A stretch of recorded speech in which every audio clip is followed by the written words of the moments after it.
إن الحمد لله نحمده ونستعينه ونستغفره ونعوذ بالله من شرور أنفسنا ومن سيئات أعمالنا. من يهده الله فلا مضل له ومن يضلل فلا هادي له، وأشهد أن لا إله إلا الله وحده لا شريك له، وأشهد أن محمدا عبده ورسوله صلى الله وسلم وبارك عليه وعلى آله وأصحابه أجمعين. أما بعد، فأولا قبل كل شيء أستسمحكم على التأخر، فإنه حصل لي عارض فقدر الله وما شاء فعل. Donc tout d'abord, avant de commencer, je tenais à m'excuser pour le retard. J'ai eu un imprévu. Allah Azza wa Jalla a prédestiné cela et il fait ce qu'il veut. Jalla ma'ahu. أما بعد، فقال المؤلف رحمه الله تعالى: وأعظم الخلق غرورا من اغتر بالدنيا وعاجلها فآثرها على الآخرة ورضي بها من الآخرة، حتى يقول بعض هؤلاء: لذات الدنيا متيقنة ولذات الآخرة مشكوك فيها ولا رجع اليقين للشك. وهذا من أعظم تلبيس الشيطان، والبهائم أعقل من هؤلاء، فإن البهيمة إذا خافت مضرة شيء لم تقدم عليه ولو ضربت، وهؤلاء يقدم أحدهم على عطبه وهو بين مصدق ومكذب. فأما قول لا أترك متيقنا لمشكوك فيه، فيقال له: إما أن تكون على شك من وعد الله ووعيده وصدق رسله، أو تكون على يقين من ذلك. فإن كنت على يقين من ذلك فما تركت إلا ذرة عاجلة منقطعة فانية عن قرب، لأمر متيقن لا شك فيه ولا انقطاع له. وإن كنت على شك فراجع آيات الرب تبارك وتعالى الدالة على وجوده وقدرته ومشيئته ووحدانيته وصدق رسله فيما أخبروا به عن الله. Alors l'imam Ibn Qayyim rahimahullah nous dit: fait partie de la plus grande des tromperies envers soi-même que de favoriser les plaisirs mondains éphémères aux plaisirs de l'au-delà qui sont quant à eux éternels. Dit autrement, il est stupide et il relève de la tromperie envers soi-même que de préférer le dunya et ses plaisirs éphémères à l'akhirah et ses plaisirs éternels. Certains d'entre ces gens vont jusqu'à dire: les plaisirs mondains sont certains, tandis que les plaisirs de l'au-delà, on ne les a pas encore vus et nul n'a de certitude dessus. Et ceci fait bien sûr partie des plus grands pièges de Shaitan, car en effet même les animaux ont plus de raison que ces gens, sachant qu'un animal à la base n'a pas de raison, il a juste l'instinct. L'être humain, lui, quant à lui, il a la raison. Allah Azza wa Jalla a favorisé l'être humain sur l'animal par la raison. Et même le Qayyim nous dit: et malgré ça, eh bien les animaux ont plus de raison que ces gens. Pourquoi? Car l'animal, lorsqu'il craint une chose, il refuse d'avancer vers elle, quand bien même il serait frappé. Quand bien même il serait frappé. Tandis que ces gens accourent vers les causes du châtiment en ayant en plus de cela un doute sur la promesse d'Allah tabaraka wa ta'ala. Et nous disons à ces gens: soit vous avez la certitude en Allah et en ce qu'il a promis à travers ses prophètes et messagers, soit vous n'en avez aucune conviction. Si vous prétendez avoir foi en Allah et en ses promesses, alors vous êtes censés favoriser ce qu'il a promis aux plaisirs éphémères de cette dunya qui vont très prochainement s'estomper. Et si vous avez un doute sur la promesse d'Allah alors là c'est autre chose. Je vous redirige plutôt vers la révision des signes d'Allah, de son existence, de sa puissance, de sa volonté, de son unicité et la véracité de ses prophètes et messagers. Parce qu'en réalité, celui qui a un doute, en fait il a perdu l'iman. Donc il n'a plus qu'à aller réviser ce qui le convaincra de nouveau à avoir l'iman en Allah Azza wa Jalla. Et c'est là qu'on se pose la question à nous en tant que musulmans. En tant que musulmans. Lorsque nos âmes nous invitent au péché, et que l'on fait cette petite réflexion qui est de se dire « Oh mais Allah m'a promis mieux si je délaisse ce péché. » Est-ce que j'ai la certitude en Allah et en sa promesse ou pas? Est-ce que ma certitude a un niveau tel que pour me permettre de délaisser le péché ou pas? Là est la question. Par contre, si à ce moment-là, on ressent en nous un doute sur la promesse d'Allah, ce qui nous fait tomber dans le péché, alors là, il y a un gros problème. Là, il y a un gros problème. Mais on va voir que le fait de tomber dans le péché, ce n'est pas forcément un doute en Allah ou un doute sur la promesse d'Allah dès la racine. Il est possible d'être convaincu par le message d'Allah, mais cette conviction, elle est altérée par un certain nombre de choses qui font que l'on tombe à certains moments ou à d'autres dans le péché. C'est ce qu'on va voir un peu plus loin, Inch'Allah.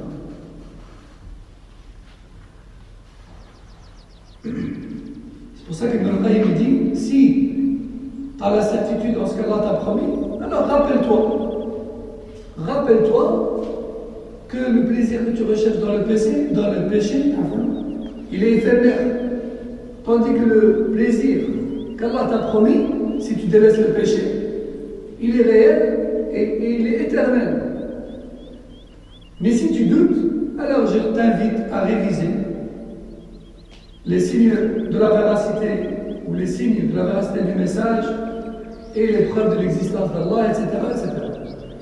Parce qu'il se peut que ce doute soit dû à l'altération de ta foi. Ta foi elle est affaiblie par un certain nombre de choses. Ou alors, elle a été effacée, carrément. Qu'Allah nous en préserve. Ensuite, il dit, rahimahullah, وإذا تأمل الإنسان حاله من مبدأ حالة كونه نطفة إلى حين كماله واستوائه تبين له أن من عني به هذه العناية ونقله في هذه الأحوال وصرفه في هذه الأطوار لا يليق به أن يهمله ويتركه سدى لا يأمره ولا ينهاه ولا يعرفه حقوقه عليه ولا يثيبه ولا يعاقبه ولو تأمل العبد حق التأمل لكان كل ما يبصره وما لا يبصره دليلا له على التوحيد والنبوة والمعاد وأن القرآن كلامه سبحانه وتعالى وقد ذكرنا وجه الاستدلال بذلك عند قوله تعالى فلا أقسم بما تبصرون وما لا تبصرون إنه لقول رسول كريم وكذلك عند قوله تعالى وفي أنفسكم إن في الأرض لآيات وفي أنفسكم أفلا تبصرون وأن الإنسان دليل على وجود خالقه الإنسان نفسه دليل على وجود خالقه وتوحيده وصدق رسله وإثبات صفات كماله فقد بان أن المضيع مغرور على التقديرين تقدير تصديقه ويقينه وتقدير تكذيبه وشكه. L'imam Ibn al-Qayyim il dit si tu médites sur ton existence depuis le jour où tu n'étais qu'une goutte jusqu'à aujourd'hui, et si tu médites sur les bienfaits que ton Créateur t'a donnés jusqu'aujourd'hui, et le soin qu'il a pris de toi jusqu'aujourd'hui, et les étapes par lesquelles il t'a fait passer jusqu'aujourd'hui, tu comprendrais qu'il ne t'a jamais abandonné, et qu'il ne t'abandonnera jamais, et qu'il t'a créé, et surtout qu'il t'a créé dans un but. Surtout qu'il t'a créé dans un but. Penses-tu qu'après tout cela, il t'a créé sans ne rien t'ordonner ni rien t'interdire? Penses-tu qu'il t'a créé et qu'après tout cela, il t'a laissé à l'abandon sans t'informer de ce qui t'incombe? Penses-tu qu'après tout cela, il ne te donnera pas de rétribution suite à tes actes? Si tu médites comme il se doit, tu comprendrais, si tu méditais comme il se doit, tu comprendrais que tout ce que tu vois autour de toi, et également tout ce que tu ne vois pas, sont une preuve sur l'unicité d'Allah et la véracité de ses prophètes et la véracité de la résurrection. Tu comprendrais également que le Coran est véritablement la parole d'Allah Azza wa Jalla. Et l'être humain en lui-même est une preuve sur l'existence de son Créateur et son unicité. Et donc la véracité de ses messagers et l'affirmation de ses attributs parfaits. Conclusion, celui qui dit « Moi, je profite des plaisirs mondains car j'en ai la certitude. Quant au plaisir de l'au-delà, on ne les a pas encore fait. » Celui-là, qu'il prétende avoir la certitude dans l'au-delà, ou non, dans les deux cas, il est dans l'erreur. Et dans les deux cas, il est dans l'égarement. Car s'il croit au paradis, eh bien, il a préféré le plaisir éphémère au plaisir éternel, qu'il connaît en plus. Et s'il n'a pas certitude en le paradis et en l'au-delà, et en la promesse d'Allah Azza wa Jalla, eh bien, c'est pire encore, parce que celui-là, il a carrément arraché la foi de la racine de son cœur.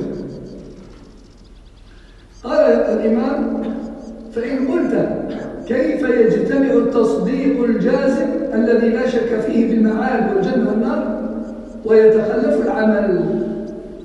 قيل هذا لعمر الله سؤال صحيح، فاجتماع هذين الأمرين من أعجب الأشياء، وهذا التخلف له عدة أسباب.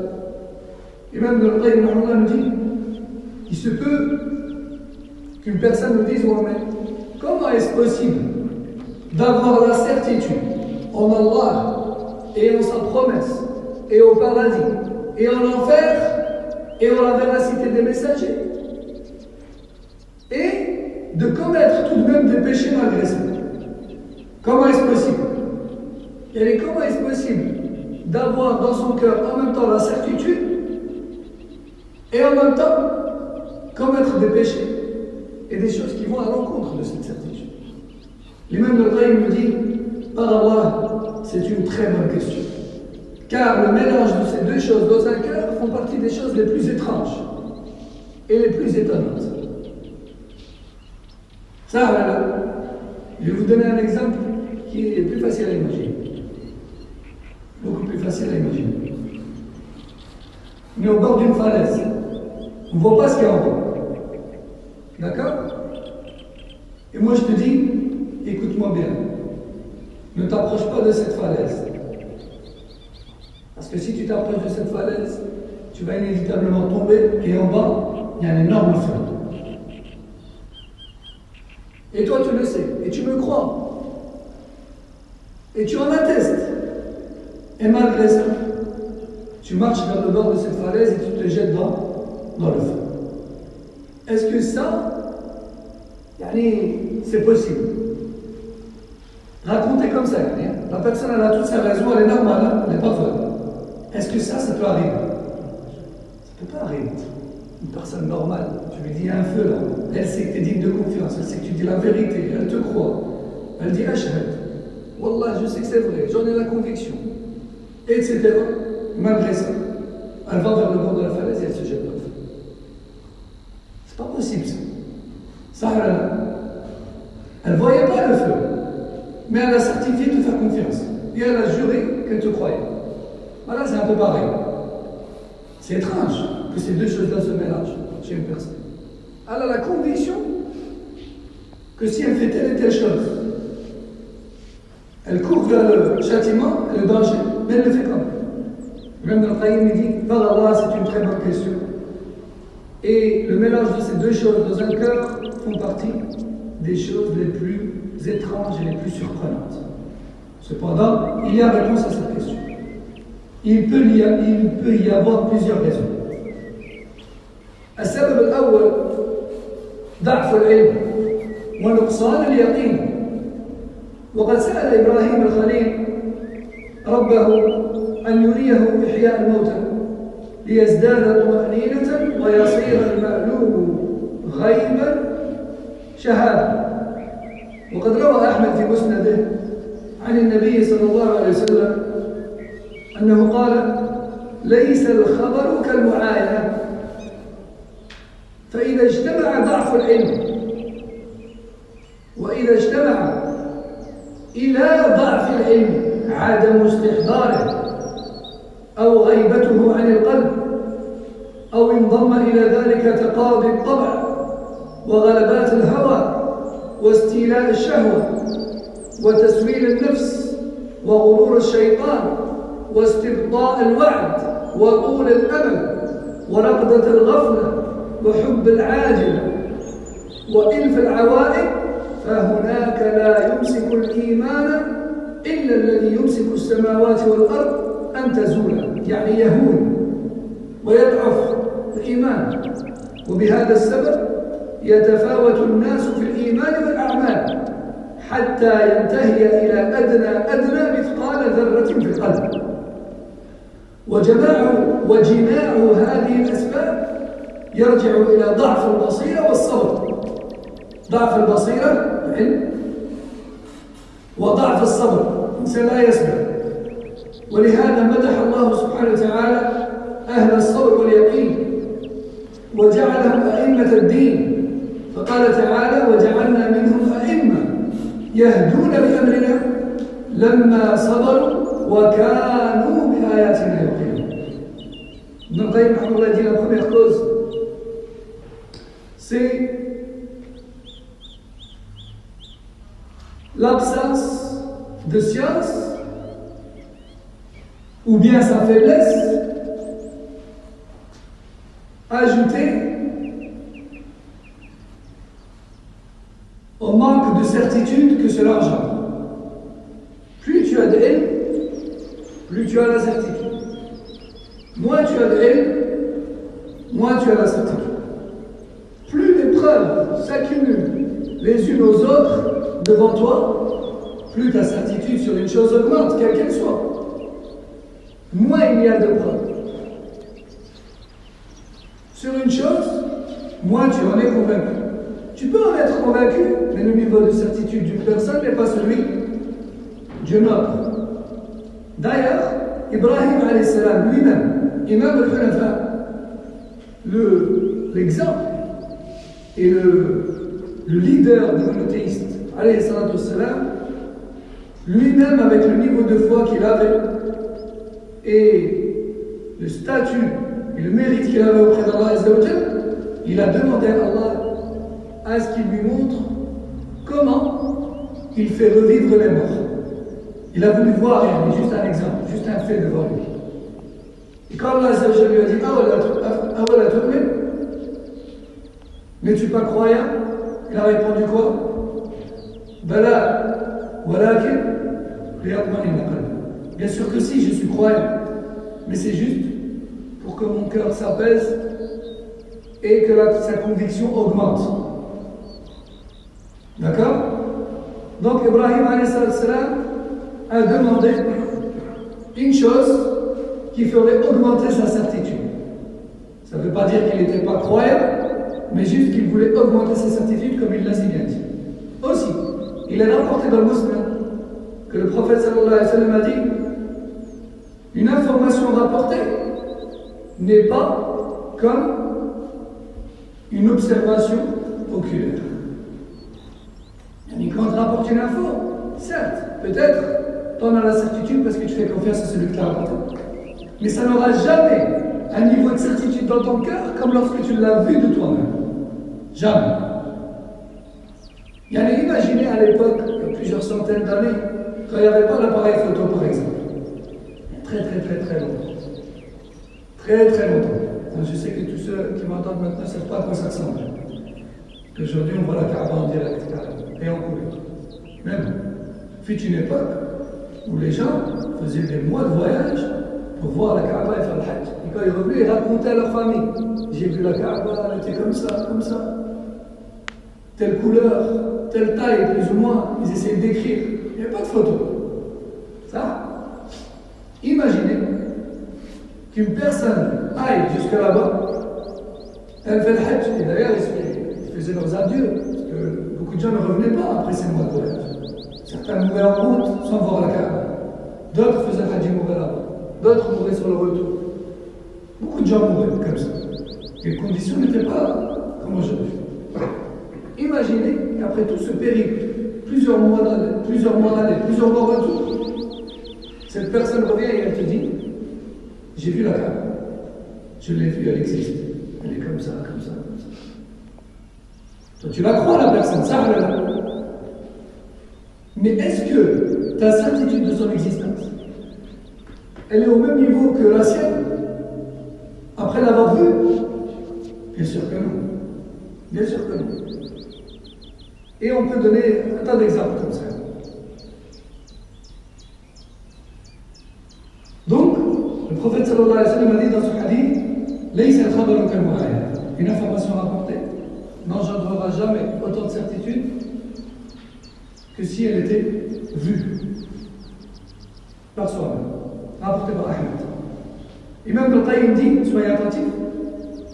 Donc il a dit quoi? Il a dit que la première cause qui fait tomber dans les péchés malgré la connaissance et la certitude, c'est la faiblesse de connaissance.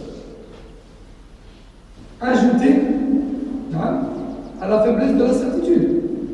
Parce que moi tu connais, moi t'es sûr. Plus tu connais, plus t'es sûr. Donc là il me dit, si on ajoute à cette faiblesse de science et cette faiblesse de certitude, le fait de ne pas s'en rappeler sur le moment. Beaucoup de gens savent que Allah a promis certains types de châtiments pour le buveur d'alcool, le fornicateur ou le médisant, etc. Mais sur le moment, il oublie le hadith. Sur le moment, il a vu qu'il a fait ça, il a vu celui-là, hop, il parle sur son dos. Il a médit. Il a oublié, il n'a pas réfléchi avant. Ça, bien il est éprouvé par l'alcool. Il arrive devant, il a oublié le hadith. Il a bu. Ou bien, maintenant, il a oublié le hadith qui raconte le châtiment du fornicateur. Une fois devant le fait accompli, il le connaît le hadith, mais il l'a oublié. Hop, il est tombé dans le péché. Donc, la faiblesse de la science, ajoutée à l'oubli de celle-ci lorsqu'il est sur le moment de commettre le péché. Si on ajoute à cela le suivi des passions et de l'instinct, si on ajoute à cela l'emprise des envies de l'âme, si on ajoute à cela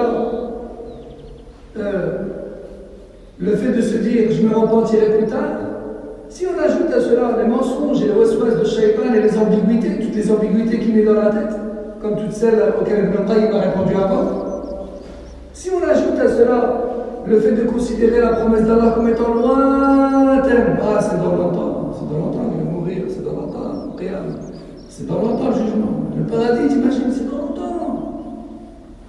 C'est pas grave, d'ici là je me serai repenti, etc. Qui t'a dit que c'était dans longtemps? Là, ça j'ai dit dans le Coran. La fin est très proche. Je ne fais que la camoufler à peine afin que chacun soit rétribué selon ses actes. Si on ajoute à cela la quantité abusive d'espoir. Si on ajoute à cela l'insouciance et l'oubli, si on ajoute à cela l'amour des plaisirs mondains et éphémères et le fait de les favoriser à l'au-delà, si on ajoute à cela l'attachement aux habitudes, on a des personnes, quand lorsque tu lui dis ah, ça c'est un péché, fais pas ça, mais je sais, mais c'est une habitude. Comment ça c'est une habitude? Tes habitudes, les habitudes de ton âme, c'est ce que tu lui as permis de faire en fait. Comme il dit Cheikh Ibn Baz, il dit Al-nafsu ala ma uwidat alayh. Là, elle est attachée et elle a pour habitude ce que tu l'as laissé faire en fait. Si tu l'habitues au délaissement des péchés et à l'abstinence, elle s'abstiendra. Si tu l'as habituée à succomber au moindre péché, elle s'y habituera. Si tu l'habitues au jeûne, elle s'y habituera. Si tu l'habitues à la prière nocturne, elle s'y habituera. Et même les gens le disent eux-mêmes dans leur langage courant. On s'habitue à tout. Ça, on s'habitue à tout. Quand la crise sanitaire arrive, on a dit comment on va vivre? Comment est-ce possible? Couvre-feu, confinement, canal. C'est vrai ou pas? Mais chacun sait comment ça se passe. Aujourd'hui, on s'habitue ou pas? Porter un masque, t'imagines? Est-ce qu'il paraît qu'on va devoir porter un masque? On s'habitue ou pas? Etc. Donc, notre me dit, si tu ajoutes à cela le suivi des habitudes de l'âme, eh bien en réalité, la foi, il ne reste quasiment plus rien de cette foi. Certes, au départ, il avait la foi, il avait un peu de connaissance, il avait un peu de certitude, mais lorsque tout ça est venu bousculer ce petit savoir et cette petite certitude, la foi ne tenait plus qu'un fil. C'est pour ça qu'une fois devant les péchés, beaucoup de gens qui connaissent tout ça, ils tombent. Notre me dit, et c'est pour cette raison que les gens se surpassent tous les uns les autres dans la foi et dans les actes. Et c'est pour cela que la foi peut diminuer dans certains cœurs jusqu'à atteindre la taille d'un atome, voire plus du tout. Comme a dit le prophète sallallahu alayhi wa sallam dans un hadith. Une fois, je lui ai demandé est-ce que la foi augmente ou diminue? Il a dit oui. Elle diminue jusqu'à atteindre la taille d'un atome, voire disparaître. Ibn al-Qayyim nous dit, et en conclusion, tout ce qu'on vient de dire, en résumé, c'est quoi? C'est la faiblesse de connaissance, le peu de connaissance, ajouté au manque de patience. Qu'est-ce qui fait que le musulman qui connaît le paradis, l'enfer, le châtiment, etc., il fait quand même des péchés? Qu'est-ce qui fait qu'il commet quand même ça? La cause, c'est quoi? En résumé, c'est le manque de savoir ajouté au manque de patience. Il ne connaît pas grand-chose. Malheureusement, la plupart des musulmans n'apprennent pas l'ilm. Ils connaissent peut-être un hadith ou deux dans le sujet, pas plus. Et le meilleur d'entre eux, c'est celui qui connaît son hadith. Peut-être que certains vont aller jusqu'à en connaître quelques interprétations. Mais de là à connaître plus que ça, ou bien de là à avoir la patience ferme devant le péché, une fois que l'occasion se présente, ça c'est autre chose. Et c'est pour ça qu'Allah Azza wa Jal a vanté les endurants et ceux qui ont la certitude. Il en a même fait des leaders et des exemples pour les croyants jusqu'à la fin des temps. Il a dit dans le Coran, ce qui a pour sens, nous avons fait d'eux des imams et des leaders qui guident les gens vers le droit chemin sur base de notre révélation. À partir de quel moment ils ont eu cette faveur? Lorsqu'ils ont patienté tout en ayant la certitude en nos versets. Lorsqu'ils ont patienté tout en ayant la certitude. Et subhanallah, on connaît beaucoup de gens. Subhanallah, mashallah, ils connaissent le tawhid, ils connaissent le sunnah, ils connaissent beaucoup de hadith. Ils écoutent des doros, ils écoutent des exhortations, mais ils sont sujets au péché. Ils sont très faibles. Ils connaissent leurs points faibles, mais ils y tombent tous les jours. tu dis, ah, subhanallah, pour toi, tu connais le hadith, tu connais le châtiment, tu connais la menace, tu connais le cadavre. Comment ça se fait, Harry? Et tu dis, ah, Allah, j'arrive pas à passer. J'ai l'impression que c'est tellement loin tout ça. Ça va arriver dans longtemps. Là,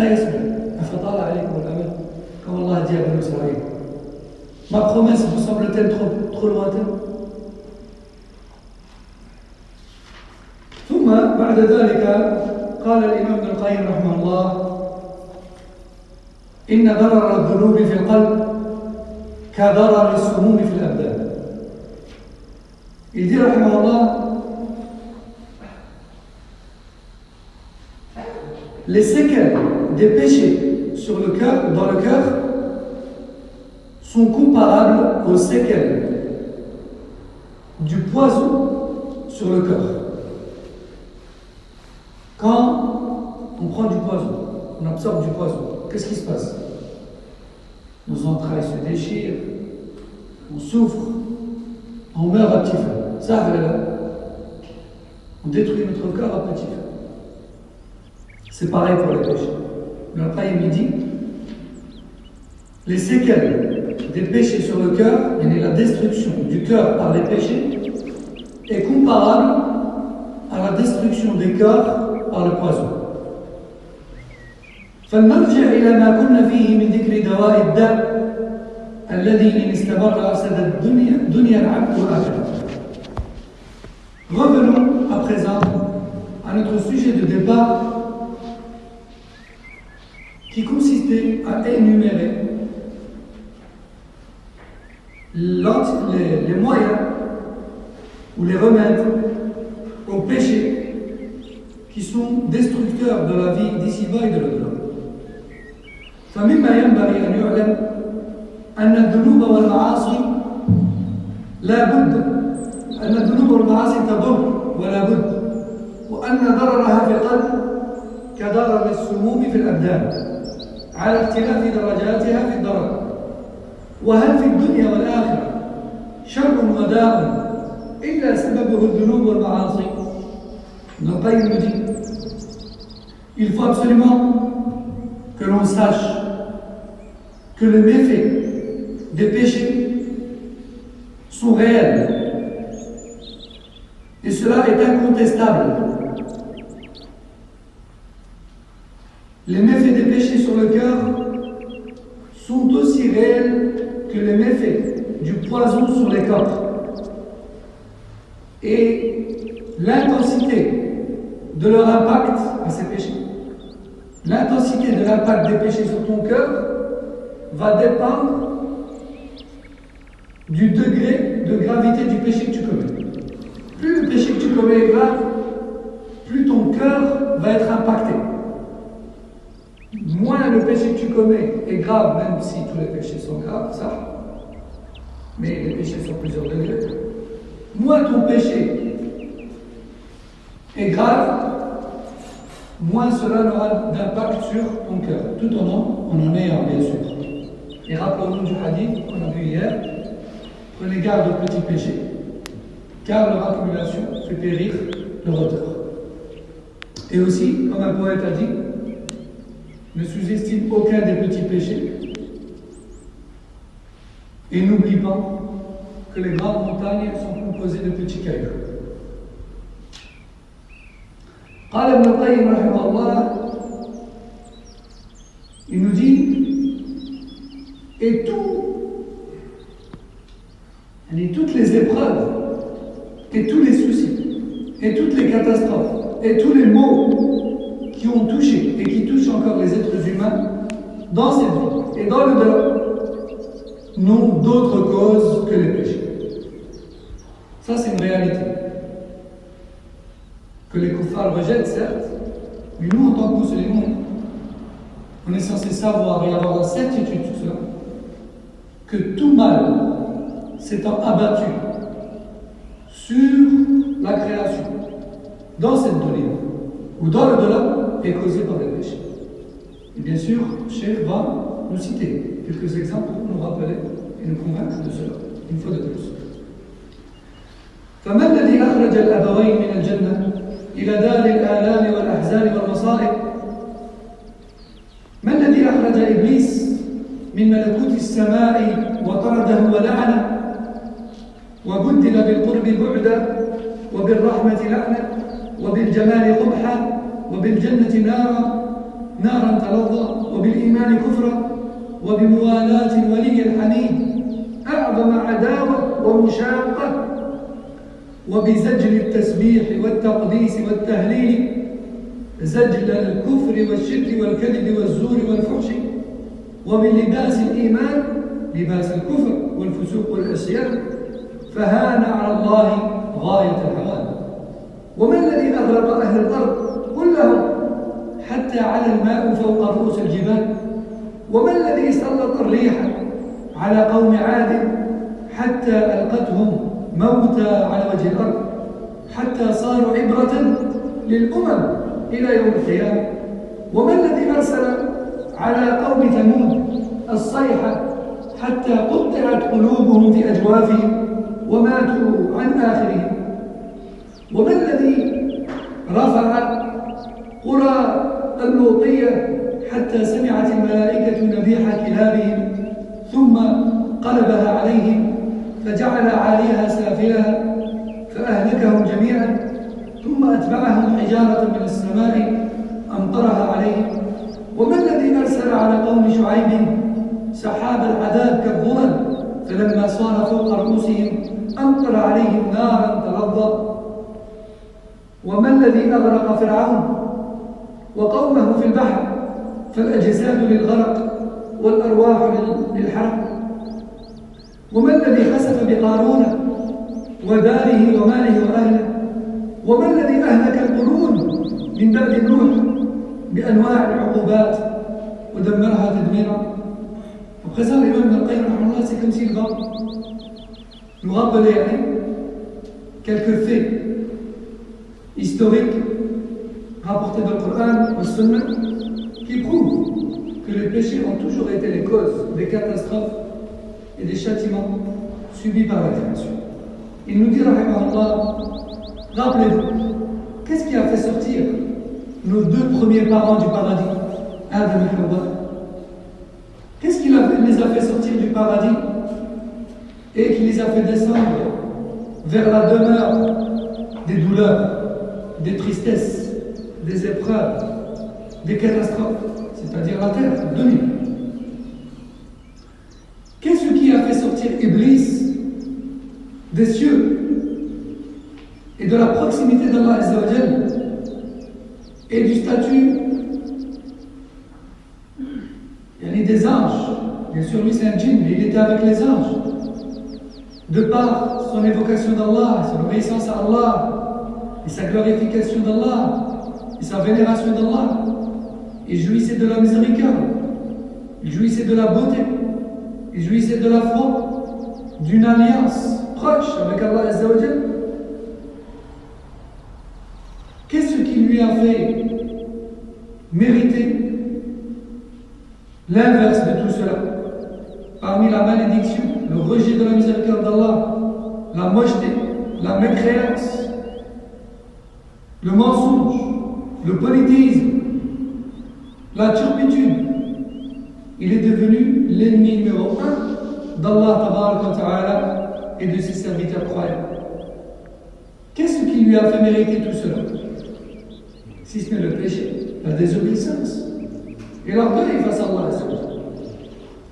Qu'est-ce qui a fait couler les habitants de la terre, tous sans exception, à part nous et les croyants avec lui?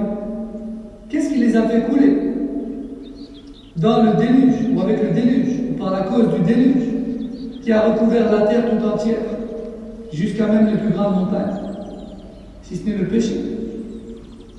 Et à sa tête, le shirk. Qu'est-ce qui a fait mériter au peuple de Ad le châtiment sous forme de vent insupportable qui a arraché leur village et qui les a laissés sans vie? Qu'est-ce qui a fait mériter au peuple de Thamoud ce châtiment qui est le cri qui a été poussé par l'un des anges d'Allah Azza wa Jal et qui les a laissés pour morts, sans vie également? ce cri d'ange était si puissant qu'il a pulvérisé leur cœur dans leur cœur. Qu'est-ce qui leur a fait mériter cela? Le péché, encore une fois. Qu'est-ce qui a fait mériter au peuple de l'autre ce châtiment qui est d'avoir fait lever leur terre au ciel, puis qu'il l'a retournée, abattue au sol, puis qui a fait pleuvoir des cailloux sur eux? Qu'est-ce qui leur a fait mériter cela? Si ce n'est le péché. Qu'est-ce qui a fait mériter au peuple de Shoaïb ce châtiment incroyable? Ce châtiment impressionnant plutôt. Moi je dis incroyable, c'est une façon de parler bien sûr. Ce châtiment impressionnant qui est d'avoir fait pleuvoir sur eux du feu. Il a fait pleuvoir sur eux du feu. Qu'est-ce qui a fait mériter à Pharaon et son armée? Ce châtiment qui est d'avoir été englouti par la mer, noyés dans la mer. Leurs corps sont donc destinés au feu après avoir subi la noyade. Leur corps est là-bas. Qu'est-ce qui a fait mériter à Pharaon d'être englouti, lui et tous ses biens, par la terre? Cet homme qui était le plus riche de la terre à cette époque-là. Pharaon faisait partie des enfants d'Israël. Qu'est-ce qui a fait mériter à toutes les générations après nous, alayhi salam, jusqu'aujourd'hui, tous ces châtiments, si ce n'est le péché? ثم قال رحمه الله وفي مسند أحمد من حديث أم سلمة قالت سمعت رسول الله صلى الله عليه وسلم يقول إذا ظهرت المعاصي في أمتي عمهم الله بعذاب من عنده فقلت يا رسول الله أما فيهم يومئذ أناس صالحون؟ قال بلى. قلت فكيف يصنع بأولئك؟ قال يصيبهم ما أصاب الناس ثم يصيرون إلى مغفرة من الله ورضوانه. وفي المسند أيضا من حديث ثوبان قال صلى الله عليه وسلم إن الرجل لا يحرم الرزق بالذنب يصيبه. وفي المسند أيضا عن ثوبان أيضا قال صلى الله عليه وسلم يوشك أن تتداعى عليكم الأمم من كل أفق كما تداعى الأكلة على قصعتها. قلنا يا رسول الله أمن قلة يومئذ؟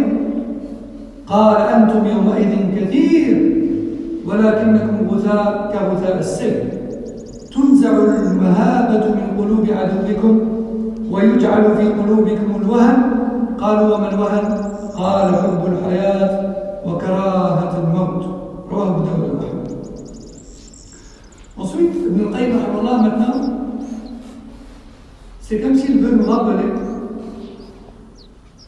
que tout ce qui nous touche, que cela soit à titre individuel ou collectif, dans l'ensemble de la communauté, parmi la faiblesse et le manque de poids dans le monde, le manque de respect de la part du reste du monde, le fait, il y a le culot du reste du monde vis-à-vis de notre Ummah, l'humiliation envers notre Ummah, la moquerie de notre Ummah, l'absence de la peur dans le cœur des kuffars de cette Ummah. C'est comme s'il veut nous rappeler que la cause de tout ça, en fait, c'est nos péchés, rien d'autre. Parce que c'est bien beau de faire des manifestations, de se plaindre, de faire des hashtags, des tweets, de ceci et de cela. Mais est-ce qu'on se pose la question vraiment à titre collectif, où en sommes-nous? Tous, sans exception, quant à l'obéissance à la message. Hein?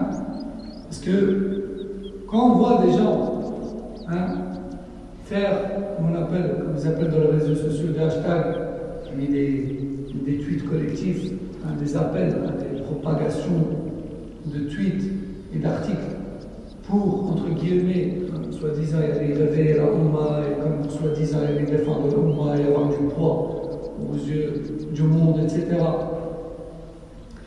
Et lorsque tu vois dans quel état sont ces gens qui manifestent, par rapport à la droiture. Dans quel état sont ces gens par rapport aux ordres d'Allah et ses interdits? Dans quel état ils sont? C'est là que tu vois qu'en fait on n'a rien compris. Hein? Ils manifestent à longueur de journée, ils prient même pas à l'heure. Hein?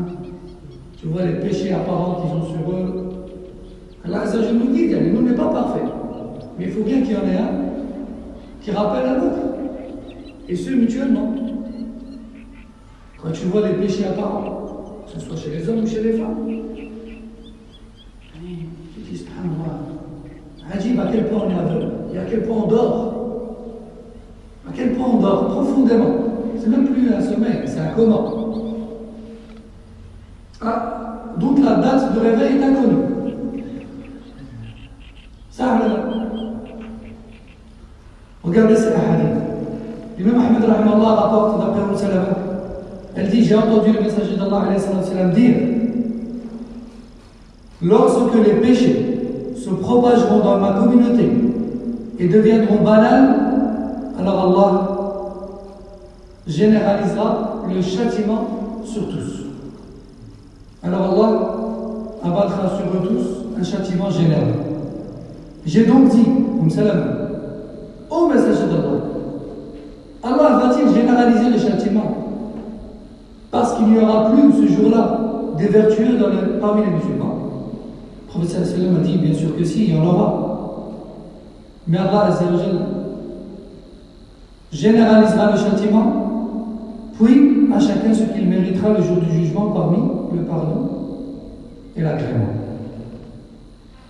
Dans d'autres textes plus précis, le prophète sallam dit clairement que ces gens-là ont été englobés dans le châtiment car ils ne faisaient pas l'amr bil ma'ruf wa nahy anil munkar. Certes, il y avait des péchés, mais ils voyaient son entourage faire des péchés, ils disaient rien. Ils les voyaient avoir des manquements dans les obligations, ils disaient rien. Ni ils disaient fais le bien, ni ils disaient fais pas le mal. Et ça, c'est parmi ce qui te fera mériter le châtiment aussi, comme on verra. Mais quand tu lui dis, regarde, tel, tu le connais bien, tu es proche de lui. Pourquoi tu lui dis pas?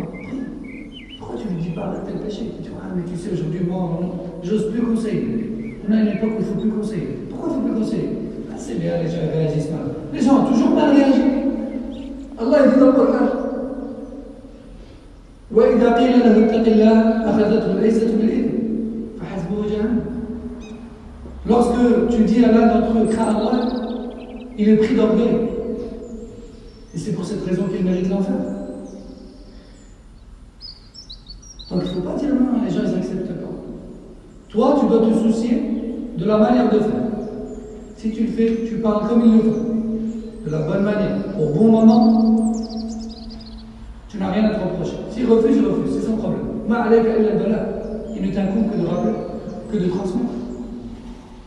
Si tu n'écoutes pas, il t'insulte ou autre, ne lui réponds même pas. Toi, dis-toi, moi j'ai fait l'obligation. Le reste, c'est son problème. Tu ne dois même pas ressentir une crainte qu'il n'accepte pas. Ça, c'est un piège de shaitan. On imagine, il écoute. On imagine, il accepte. C'est son problème. C'est pas le mien. Donc, il a rapporté aussi dans le Muslim que le prophète sallallahu alayhi wa sallam a dit il se peut que la personne soit privée de sa subsistance à cause du péché qu'elle commet. Donc ça aussi, c'est l'une des causes de la privation de la subsistance. Quand des gens se plaignent, je ne trouve pas de travail, ceci et cela. Où en es-tu? Lorsque tu le pousses à l'autocritique, lorsque tu le pousses à la réflexion sur lui-même, tu dis c'est vrai, je suis un peu loin. Je suis loin d'Allah à ce moment-là, c'est vrai, je suis ma foi, elle fait ceci, cela. Il commence par là. Allah Azza wa Jalla dans le Coran, sur le Nuh.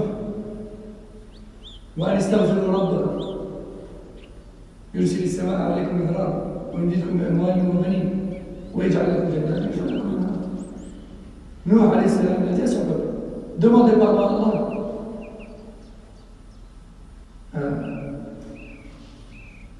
Il vous donnera beaucoup de subsistance et de descendance et de jardin. Donc l'istighfar, le tawbah, le délaissement des péchés, la droiture font partie des causes de la subsistance. Aussi, écoutez ce hadith dans lequel le professeur nous dit viendra une époque où les peuples s'abattront sur vous et s'acharneront sur vous, comme les personnes se jettent sur un plat de nourriture. Nous avons dit, oh messager d'Allah, est-ce que les musulmans ce jour-là seront de petits nombres dans le monde? Le professeur Sallam a dit, non, vous serez très nombreux. Mais Allah Azza wa Jal retirera la crainte vis-à-vis de vous du cœur de vos ennemis. Et aussi, vous serez touchés par l'wahan. Qu'est-ce que l'wahan pour le messager d'Allah? L'wahan, c'est l'attachement à la dunya et la peur de la mort. Salaf rahimahullah n'avait pas peur de la mort comme nous aujourd'hui, on a peur de la mort. Pourquoi? Ils s'y préparaient chaque jour. Ils n'étaient pas préoccupés par le dunya. Ils ne couraient pas après le dunya. Ils n'avaient pas tous ces divertissements, toutes ces choses autour d'eux qui les perturbent à la moindre seconde et qui leur font oublier le dunya à chaque instant. Aujourd'hui, même quand tu t'acharnes pour l'akhirah, tu as toujours quelque chose qui va venir te couper. Ça, même si tu fais partie des meilleurs, ton téléphone il sonne, tu as une notification, il y a un truc qui passe à la télé, il y a quelqu'un qui vient t'informer d'une chose, ceci et cela. Ça, on a tellement de divertissements, tellement de mauvaises ondes autour de nous, que même le meilleur d'entre nous, en fait, il est fait. Allah Moussa. Le professeur Sallam dit, et vous serez touché par le wahan. Qu'est-ce que le wahan? L'amour de la dunya, l'attachement à celle-ci, et la peur de la mort. Salaf rahimahullah, ils n'avaient pas peur de la mort. Ils se préparaient jour et nuit. Et leur concurrence, et leur fierté, et leur plaisir de vivre, c'était dans les balles. Au point où même les enfants de Sahaba, c'est pas comme aujourd'hui.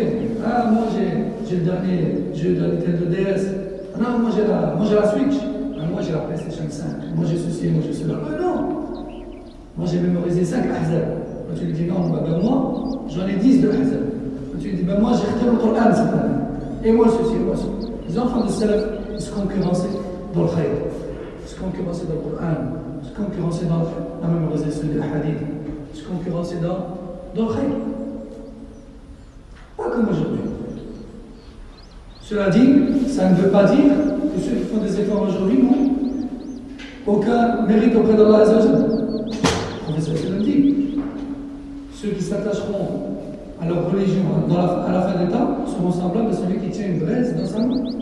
Et la récompense de l'un d'entre eux sera équivalente à celle de 50 parmi nous. Les Sahaba ont dit l'équivalent de la récompense de 50 personnes parmi eux ou parmi nous, Sahaba. Le professeur Sallam a dit parmi nous. Attention, l'équivalent de la récompense. Ça ne veut pas dire que tu es au même niveau qu'eux. Sahaba, c'est Sahaba et nous, c'est nous. Ça n'a rien à voir avec eux. Vous voyez? Mais l'équivalent de la récompense. ذكر من حديث سماك ونختم بهذا وذكر من حديث سماك بن حرب عن عبد الرحمن بن عبد الله بن مسعود عن أبيه أنه قال إذا ظهر الربا والزنا في قرية أذن الله عز وجل بهلاكها. Ibn Mas'ud rapporte que son père a dit lorsque l'usure et la fornication se propagent dans un peuple, Allah Azza wa Jal abat sur elle les causes du péril. Allah Azza wa Jal abat sur elle, sur ce peuple, les causes du péril. Le péril. Il abat sur eux les châtiments. Regardez aujourd'hui, l'usure et la fornication, c'est une chose banale ou pas? C'est plus que banal. Aujourd'hui, lorsque tu dis fais pas ça, tu dis c'est bizarre, t'as rien. Reste pas avec la femme tout seul. Ouvre la porte, ouvre la fenêtre, ou appelle quelqu'un avec toi. T'es fou, toi. Toi, t'es vraiment en arrière. Ça, on nous dit ça ou pas? On nous dit ça. Parce que tu nous dis, mais fais attention, même ça, il y a un risque d'usure dedans. Tu dis, mais t'es vraiment en arrière, il n'y a aucun mal. C'est juste une carte de fidélité. C'est juste ceci, c'est juste cela. C'est devenu banal. فنختم بهذا سبحانك اللهم وبحمدك أشهد أن لا إله إلا أنت أستغفرك وأتوب إليك